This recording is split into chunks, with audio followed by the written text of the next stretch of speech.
Muammo asli batareykada emas.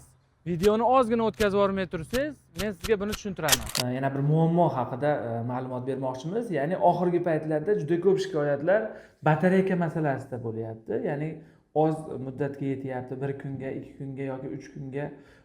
Oldingi eshitish moslamalarida bir hafta 10 kun foydalanardik.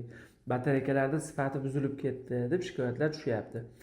O'zi aslida bu muammo batareyka sifatida emas. Chunki batareykani sifati o'sha 10 yil oldin qanaqa bo'lsa, xuddi mana shu sifatda turibdi. O'zi asli bu muammo ham emas.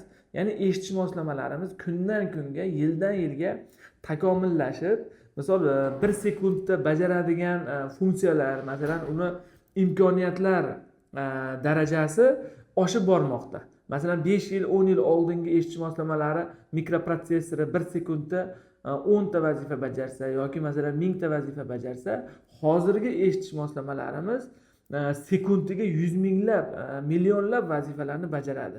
Ya'ni muhitni aniqlash, shovqinni aniqlash, nutqni aniqlash, akustik muhitni aniqlash bo'yicha shuni hisobiga eshitish moslamalari ko'proq energiya talab qiladi. Shuning uchun bu batareykani o'rniga hozirgi kunda zaryad qilinadigan akkumulyatorli eshitish moslamalarini biz tavsiya qilib boramiz. Ya'ni qancha ko'p imkoniyatli eshitish moslamalari oluvchilarga biz zaryadkali, qayta zaryadlanuvchi eshitish moslamalarini olishsa, bu muammo o'z-o'zidan hal bo'ladi. Chunki bir kunga yetsa ham har kuni zaryad qilib uzoq muddat foydalanishsa bo'ladi.